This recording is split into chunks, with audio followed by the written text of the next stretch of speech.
Deixado Mérite em segurança em Preveza, partimos de autocarro na direção de Atenas. Chegámos ao final da tarde. À noite jantámos no restaurante contemplando a imagem sempre magnífica do Parthenon.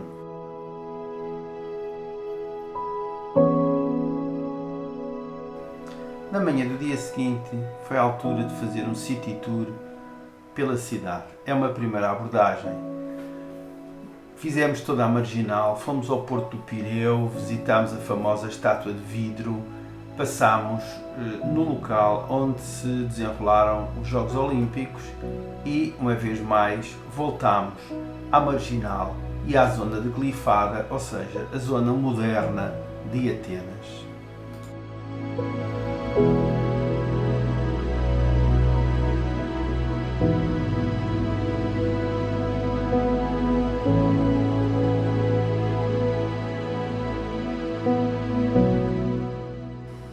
Depois do circuito pela cidade, visitámos 2 ou 3 monumentos menores e acabámos tentando ir ao planetário. Infelizmente, encontrava-se encerrado. No dia seguinte, dedicámos-nos ao Museu Nacional de Arqueologia de Atenas, que é um dos mais relevantes museus para o conhecimento da história da arqueologia mundial. Encontramos uma extensa coleção organizada cronologicamente desde a pré-história às épocas greco-romanas. Espantou-nos particularmente a máscara de Agamemnon, descoberta por Henrique de Schillermann em 1876 e referida ao século XVI a.C.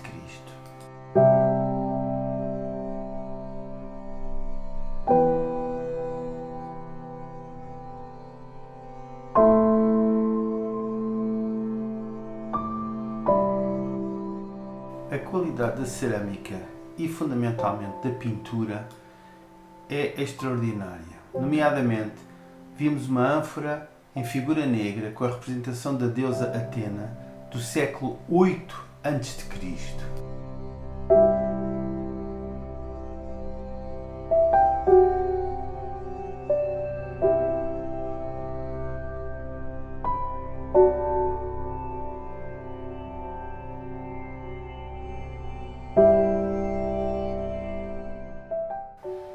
Destaque para as estátuas de Afrodite e de Apolo, ambas executadas antes de Cristo.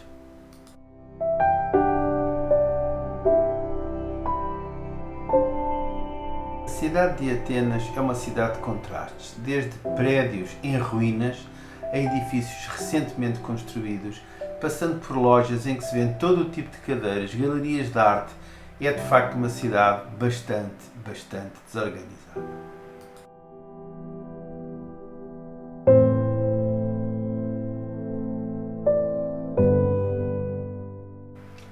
Em seguida, mergulhamos nos monumentos mais importantes de Atenas, à cabeça o Parthenon, mas também todos os monumentos da antiga Acrópolis.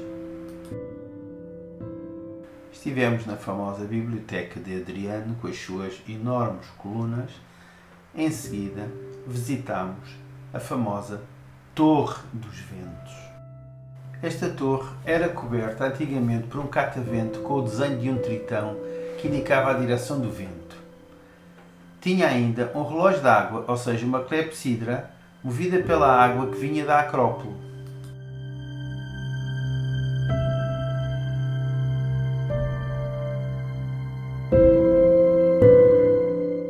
O teatro de Acrópolis é magnífico, mas é fundamentalmente curioso ver as cadeiras da primeira fila, a qualidade e a distinção destas cadeiras relativamente aos restantes assentos. Destinavam-se naturalmente aos nobres, às pessoas mais importantes da época.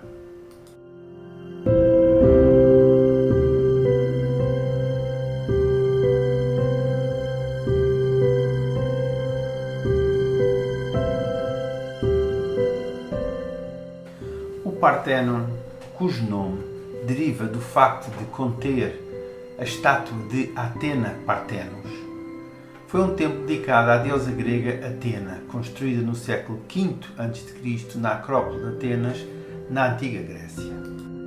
Curiosamente, no século XIX, este templo foi chamado de Templo de Minerva, que era não mais do que o nome romano para a deusa Atena. Em seguida, visitámos a Academia de Atenas. A Academia de Atenas foi a primeira escola de filosofia fundada no ano 387 a.C. em Atenas pelo filósofo Plato. Esta escola foi mais tarde mandada fechar no ano 529 d.C. por um decreto imperial. E curiosamente, apesar de muitas tentativas, só em 1926 a Academia de Atenas viu de facto as suas portas abertas de novo.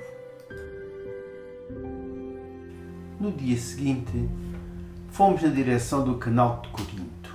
Este canal foi inicialmente tentado construir no ano de 67 pelo imperador romano Nero, usando 6.000 escravos e naturalmente algumas pás. Nero morreu e o seu sucessor abandonou a ideia. Mais tarde, cerca de 18 séculos mais tarde, a obra foi retomada por uma empresa francesa que não terminou todavia a obra, e foram os gregos que entre 1883 e 1893 terminaram os 6.300 metros do canal que liga o Golfo de Corinto com o Golfo Sarônico. Rumamos então à cidade de Nafplio ou Nauplio. É um porto do Peloponeso que pertenceu sucessivamente à família de La Roche da Quarta Cruzada, depois à República Veneciana e mais tarde ao Império Otomano. E por fim foi a primeira capital da nova República Helénica entre 1830 e 1834, quando o rei Otto decidiu mudar a capital para Atenas. O Castelo de Palamide e o Forte de Borzi são dois monumentos que não se podem perder.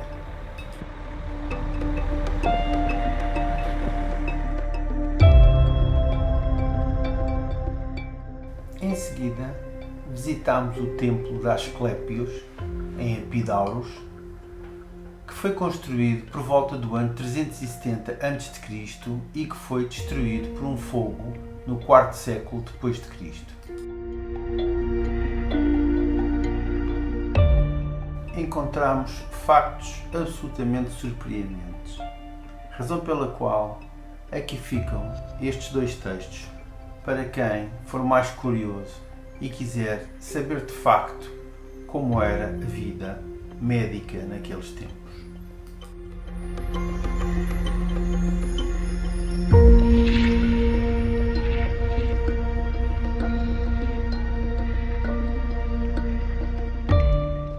Em seguida, visitamos o Teatro de Epidauro. Este teatro foi construído no século IV a.C. e foi um dos maiores do seu tipo e na sua época. Possuía uma acústica perfeita para a época, reproduzindo com precisão, principalmente de forma audível, mesmo o som de uma moeda atirada para o chão do seu centro poderia ser ouvida nas últimas bancadas. Ainda hoje se fazem esses testes, agora já não com o ruído de uma moeda, mas com o ruído, naturalmente, de um iPhone.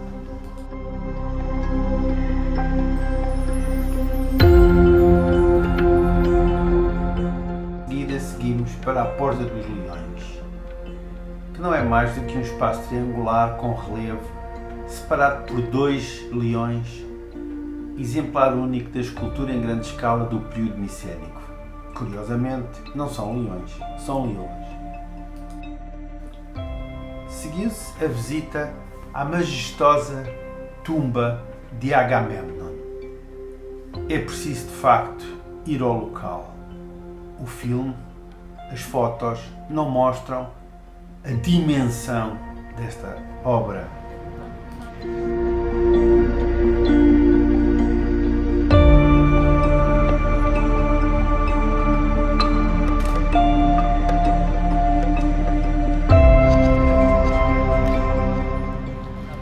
Foi um dia muitíssimo preenchido, muito cansativo, com muitas subidas, E por fim, à noite, já em Atenas, decidimos ir ver o Render da Guarda.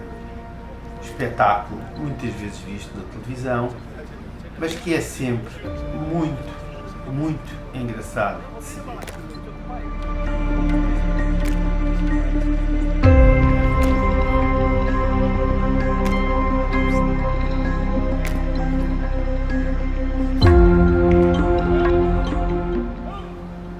E quando digo que é engraçado de se ver, digo que é engraçado de se ver ao vivo. A televisão não mostra que a generalidade destes guardas, escolhidos com muito cuidado, são homens que têm, no mínimo, 1,85 m de altura.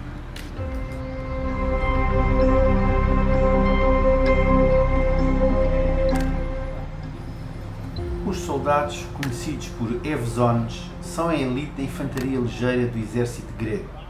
O seu peculiar uniforme é conhecido internacionalmente e deriva dos trajes usados pelos cleptes, ou seja, os gregos que, refugiados nas montanhas, lutaram contra os otomanos. Os evzones guardam o túmulo do soldado desconhecido junto ao edifício do Parlamento grego, o qual fica situado num dos topos da Praça Sintagma, agora famosa pelas famosas manifestações nos anos da austeridade impostas pela Troika e pelo FMI.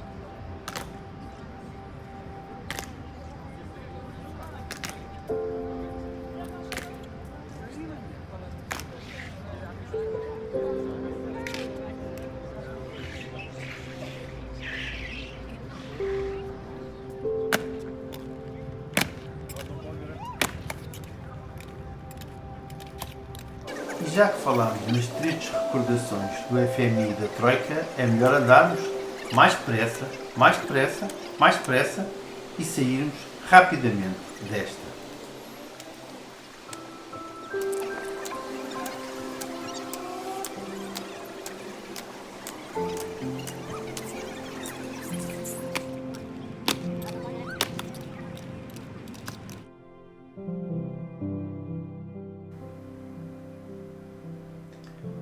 Regressámos ao hotel de veras cansados e no dia seguinte fomos visitar o Palácio dos Congressos, em seguida uma ou duas igrejas ortodoxas importantes de Atenas.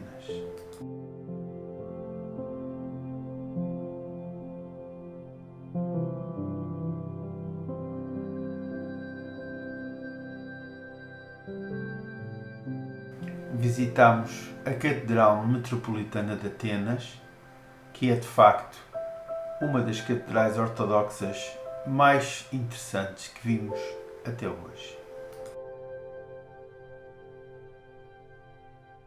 A catedral é conhecida popularmente como Mitrópole de Atenas porque está na Praça Mitrópole. De facto, ela é a Catedral da Anunciação da Igreja Ortodoxa e a sua construção iniciou-se no Natal 1842 e foi ordenada pelo rei Otto e pela sua consorte Amália.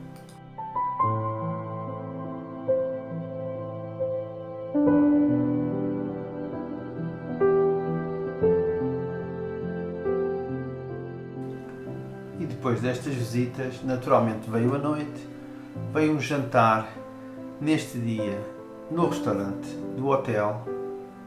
E na manhã do dia seguinte estávamos prontos para mais uma investida na antiguidade.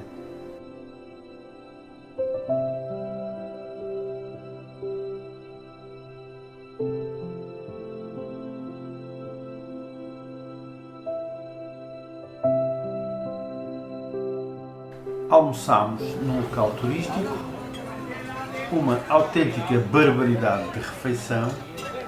Em seguida, fomos ouvir um pouco de música e dirigimos ao mercado, onde havíamos de ter uma enorme surpresa.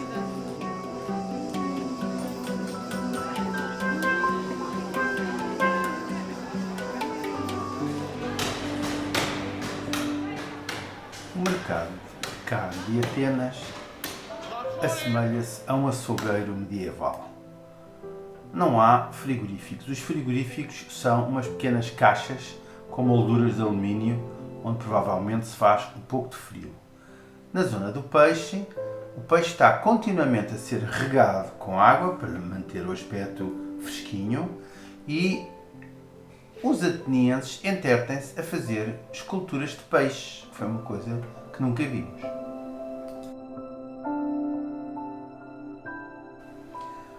O mercado de vegetais, esse sim, é muito bonito. Já relativamente às salsichas é melhor não falarmos.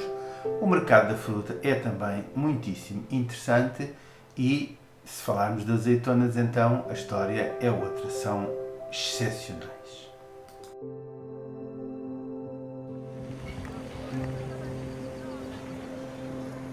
Ao final da tarde, subimos os 299 metros do Monte Licabetos, parcialmente de elevador, como não podia deixar de ser, já não somos meninos, e observámos, de facto, o pôr do sol em Atenas, que é muitíssimo interessante de ver.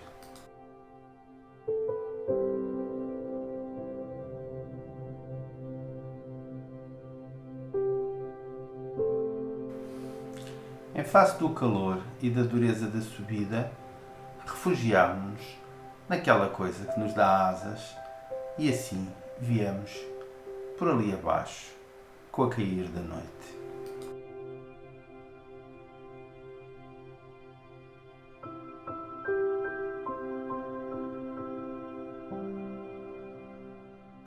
Às 5 da manhã do dia seguinte partiríamos na direção de Lisboa ao fim de uns bons tempos passados na Grécia.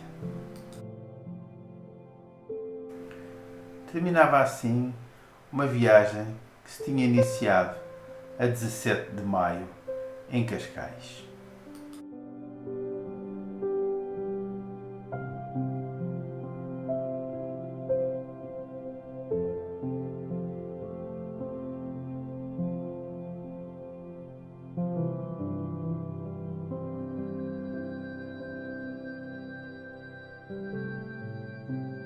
Quase 5 meses depois, regressamos então a Preveza e à Cleópatra Marina. O objetivo era controlar e definir um conjunto de alterações que decidimos fazer no Mérite. Uma modificação radical no sistema de ar-condicionado, mudança de turbo ou compressor no motor, entre muitas outras coisas.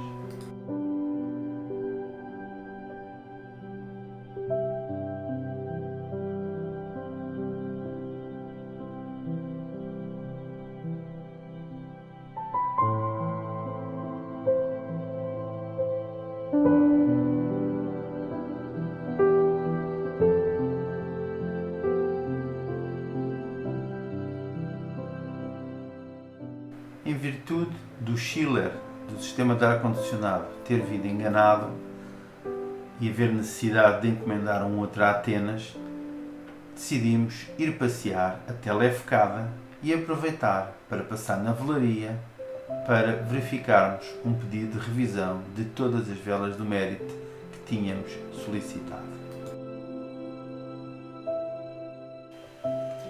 Encontramos uma nova Lefkas ou Lefkadas. A paisagem de inverno é completamente distinta, mas também muito bela.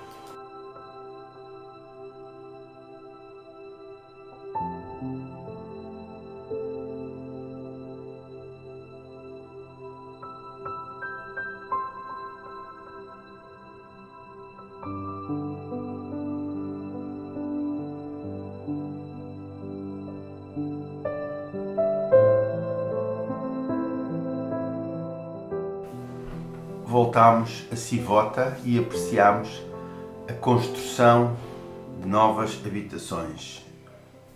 Os pescadores, naturalmente, estavam em terra com as suas redes e os seus barcos cor de laranja, e fomos um pouco mais a sul, a Vasiliki, onde nos deparamos com um café, um bar, onde Hemingway passou algum tempo.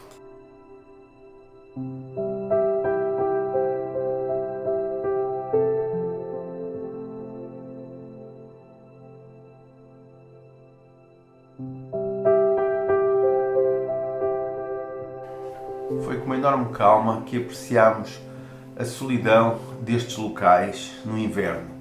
Locais esses que outrora, no verão, são impossíveis de visitar pela enormidade de pessoas e barcos e confusão que por ali existem.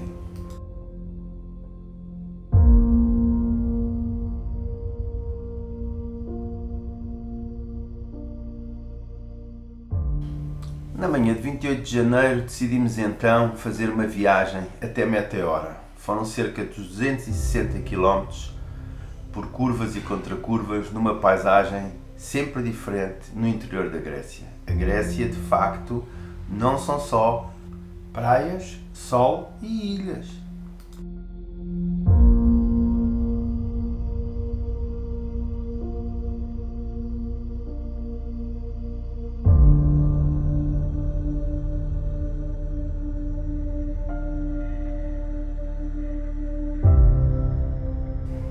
Meteora é uma formação rochosa que existe na Grécia Central e que hospeda um dos maiores e mais abruptamente construídos complexos de mosteiros ortodoxos orientais, perdendo a importância somente para o Montatos.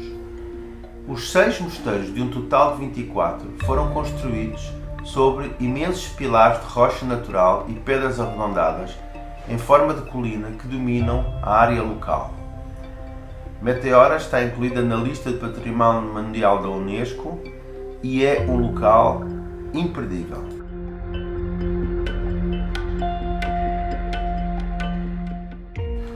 Apesar de ser desconhecida a data da fundação de Meteora, crê-se que os primeiros eremitas se estabeleceram em cavernas no século XI.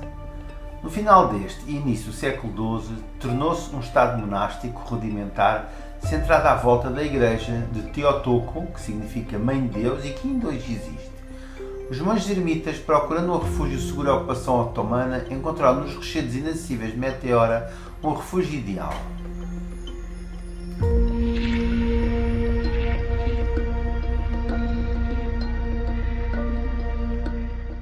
No final do século XII, uma comunidade ascética aglomerou-se em Meteora.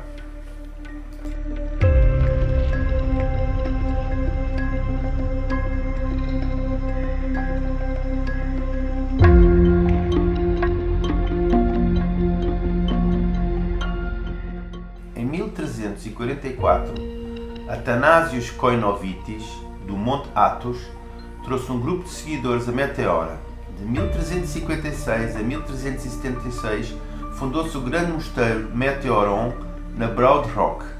Era perfeito para os monges, eles estavam assim a salvo das convulsões políticas e tinham total controle sobre a entrada no mosteiro. O único meio de alcançar o mosteiro era subir por uma longa escada que era puxada para cima sempre que os monges se sentiam ameaçados.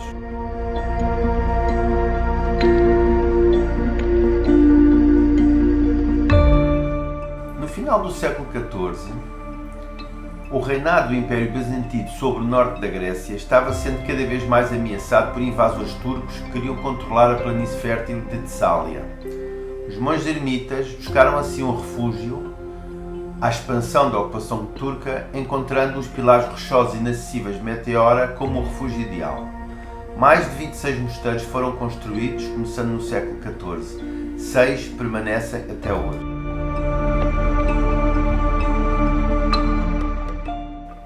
Vimos uma curiosidade grega, uma betoneira com jantes especiais da Peugeot.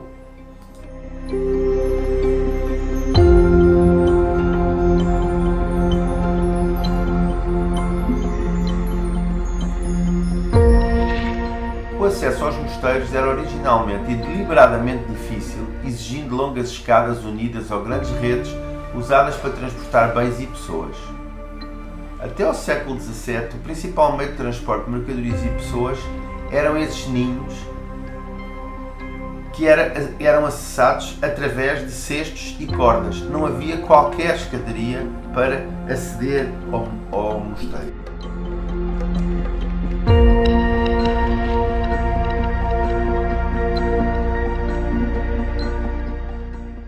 São atualmente visitáveis o mosteiro do Great Meteoron, o mosteiro de Variam, o mosteiro de Rosanov, o mosteiro de Santo Nicolás Anapaunas, o mosteiro de Santo Stefan e, por último, o mosteiro de Old Trinity. Este último numa rocha com 400 metros de altura.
A qualidade, o rigor e o detalhe de algumas das pinturas deste mosteiro são, de facto, impressionantes.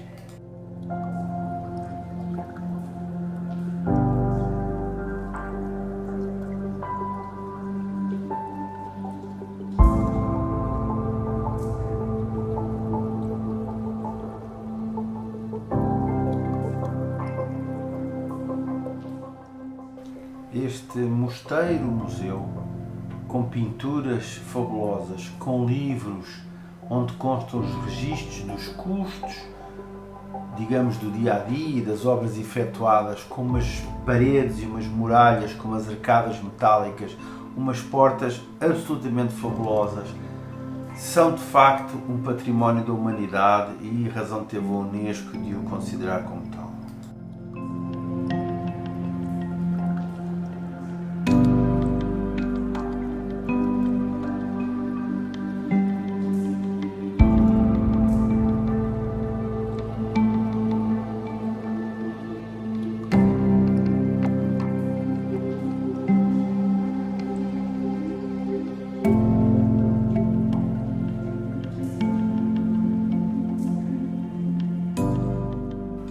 Na manhã do dia seguinte, voltámos ao Mérite para ensaiar o posicionamento de todas as unidades de ar-condicionado, para vermos o posicionamento das bombas do chiller, em suma, para aprovarmos toda uma enorme modificação que fizemos ao nosso Mérite este ano.